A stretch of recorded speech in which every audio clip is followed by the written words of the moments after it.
Hey everyone, Nick again here. So today I got another ranking video. Today I'm going to rank the Nightmare on Elm Street franchise. I have already ranked Halloween and Friday the 13th franchises. So if you like ranking videos like this, go ahead and check those out. Don't be afraid to hit that fucking subscribe button. I don't really give a shit if you do or not, but seriously, subscribe.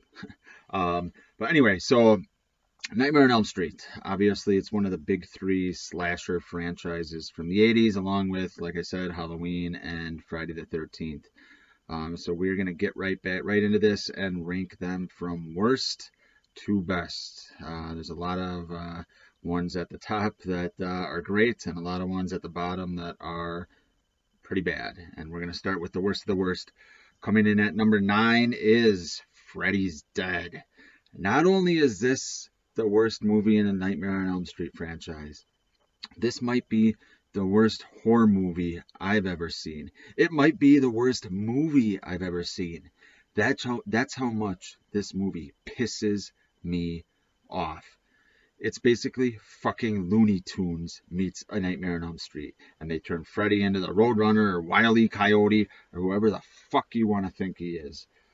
It is absolutely ridiculous. He is on a broomstick like the Wizard of Oz, yelling, "I'll get you, my pretty, and your little soul too," and then pushing the spikes underneath the ground. Everything about this movie is terrible. The Power Glove, which was kind of an advertisement for Nintendo's Power Glove. You got Freddy playing video games with Breckin Meyer. I mean, it's a joke. It's an absolute joke. I could go on and on and on, but quite frankly, I don't want to piss myself off anymore, so we're just going to move on to the next list. Coming in next at number 8 is the remake from 2009.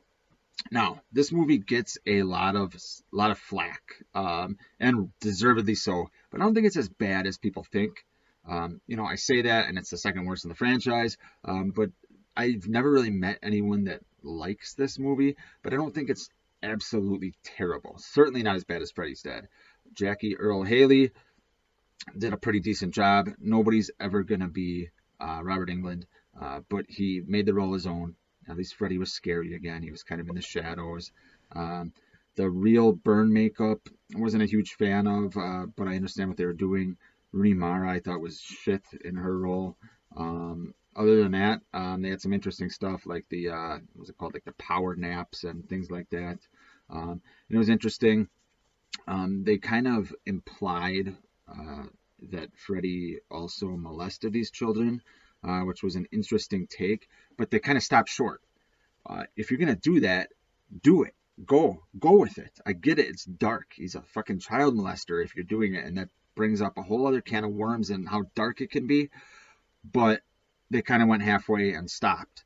They also kind of went halfway and were starting to think maybe that he was framed and innocent. Once again, just do that. Don't just plant seeds in there and then go use a half measure. Go all the way. So those are some of my gripes with the movie. Overall, I wasn't a big fan, but I think it is kind of unfairly criticized and ranked far too low on people's lists of horror movies. So it's at number 8 for me. Coming in at number 7 is going to be A Nightmare on Elm Street Part 5, The Dream Child.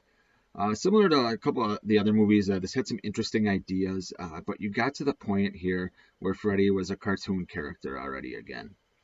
And it really affected the movie negatively. I thought it was interesting that Alice had the unborn child, that Freddy could get in the dreams through the unborn child, and technically Alice was awake. Cool aspect. But some of the other shit, Freddy's backstory, showing more of that.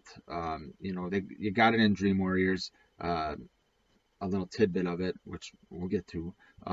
You got it in there, but here they kind of expanded on it, and it didn't really work for me. You had Freddy, some monster baby coming out in one of the dreams. It's a boy. Didn't like it. Didn't like Freddy's makeup in this movie at all either. He looked like pepperoni face. But anyway, the Dan kill, the motorcycle kill, is a highlight of the movie for me. Other than that, it's kind of towards the bottom of the rankings. Not really much else to say. So coming in at number 6 is going to be Freddy versus Jason.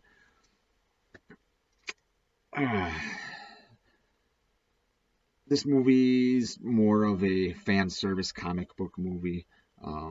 It's fun, I'll give it that.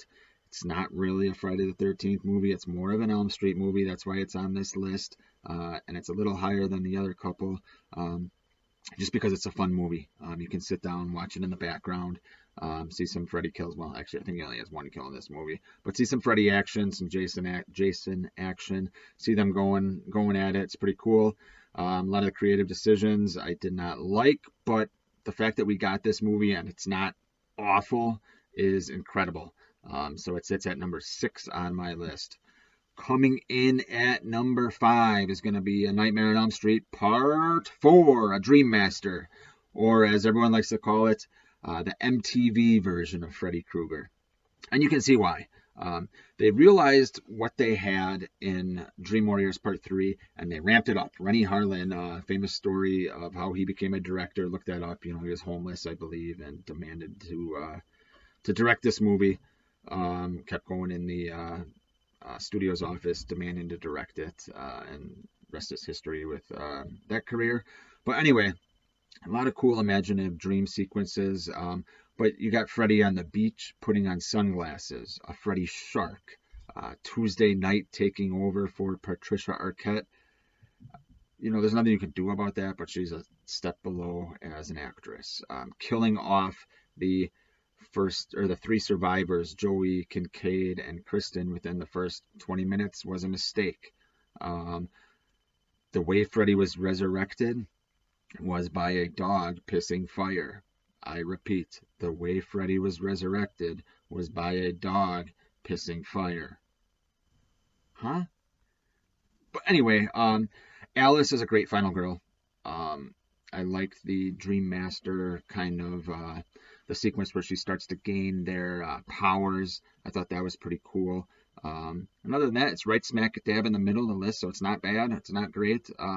You know, this is when Freddy was on pajamas and stuffed animals and shit like that. So it's the height of his power, kind of as popularity goes. So it's right in the middle. Coming in at number 4 is going to be a controversial movie, Freddy's Revenge, A Nightmare on Elm Street Part 2. So much I could talk about with this movie. I just want to hit a couple of points here. The plot doesn't make a shit ton of sense. Freddy's in the real world. He's trying to take over Jesse, the final boy's body. You know, he's coming into the real world at a party. It breaks all the rules. All the gay subtext that became text. I don't care about it, but it's just weird. You know, the gym teacher has literally balls flying in his face. Jesse's dance sequence, cleaning up his room or unpacking his room. It's comical, but it's kind of ridiculous. But the key why this is so high on the list is Freddy is fucking scary. I love some of the shots in this movie. There's a shot with fire in the background at the pool party where Freddy's just looking all ominous. You know, he's got that I am the brain, or you got the body and I got the brains, and he rips open kind of his skull a little bit to show Jesse his brains. It's cool. Freddy's scary in this movie. The Grady kill is awesome, where he kind of comes out of Jesse's body. More subtext. Comes out of Jesse's body and just stabs Grady through the door, and his parents are on the other side, and there's blood everywhere. It's fucking awesome. So Freddy is scary. That's the main reason that this is so high on the list. Top 3, people. My top 3 are probably most people's top 3. Some people might have Dream Master in there somewhere. But coming in at number 3 for me is going to be Wes Craven's New Nightmare. Super, super trippy, cool movie. Basically, you have all the actors and production team from the original Nightmare on Elm Street, and Freddy is kind of haunting them, mostly Heather Langenkamp, who plays herself, and her family. But you got all of them playing themselves, and Freddy's coming into the real world. But it's not Freddy. It's a demon that is using Freddy to come into the real world. It's super cool. You got Wes Craven playing himself, Bob Shaye playing himself, Robert Englund playing himself. Like I said, Heather Langenkamp. It's super cool. You got Miko Hughes from, what's it called, Pet Sematary as Langenkamp's kid, who does a great job. Dylan, I think his name is. Super, super creepy movie. There's not a lot of kills. It's not a great Freddy movie, but it's more psychological thriller type movie, and it's very effective. way ahead of its time. This came out 2 years before Scream. I think this came out in '94. 2 years before Scream, which Wes Craven obviously directed too. But this one was just a little before its time, so it did not get the respect it deserves. It's finally starting to get that respect. It's at number 3 on my list. So, top 2. My top 2 are the same as 99.9% of these videos that you'll see top 2. My number 2 is going to be the original The Nightmare on Elm Street from 1984. Now, a couple of reasons for this. Don't take this as a knock on this movie. It just shows how great number 1 is on the list. This movie is iconic. It's amazing. The way Freddy is in the shadows and scary is great. You know, he's not the wisecracking guy he becomes. He's haunting these kids in their dreams. Wes Craven took bits and parts of a real story about, I think they were Indonesian refugees who were scared to fall asleep, and one died in his sleep, and found a coffee maker under his bed or in his closet or some shit like that. And Wes Craven was kind of like, well, that's pretty scary. And then he used Fred Krueger as the name of a bully from his childhood, and basically, you know, he used bits and pieces of his memory and things that scared him to create this iconic horror movie and what became a horror franchise and horror icon. Some of the things that stand out for me are Johnny Depp's death scene with the blood, then the school scene with Tina's body and the body bag that Nancy sees, and then obviously Tina's death, which is the first death in the franchise, is just fucking iconic. And the fact that they did it without CGI is just amazing. The only reason this is at number 2 and not number 1 is kind of the ending. You had that double ending, which Robert Shea and Wes Craven were kind of arguing about, so they kind of did both. So that's the reason it's at number 2. But certainly not a knock on this movie whatsoever. Coming in at number 1 is going to be Dream Warriors. What more to say about this movie? You know, I just kind of hummed the song by Dokken, which is a great 80s song. This is Freddy and the franchise realizing what they had and utilizing it 100% perfectly. Freddy's making his wisecracks, but he's still scary. Welcome to prime time, bitch. You know, shit like that.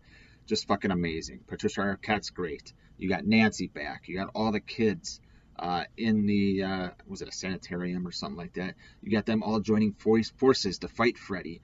You start to hear a little bit of Amanda Kruger and Freddy's backstory, being the bastard son of 1,000 maniacs, or 100 maniacs, something like that. But it's just utilized perfectly. Freddy is scary and funny. It's just a perfect sequel. It's one of my favorite horror sequels of all time. So that comes in at number 1. So if you like this list, let me know. If you disagree, agree, let me know. Subscribe to my channel. Got a lot of shit like this coming out soon. So let me know what you think. Thanks.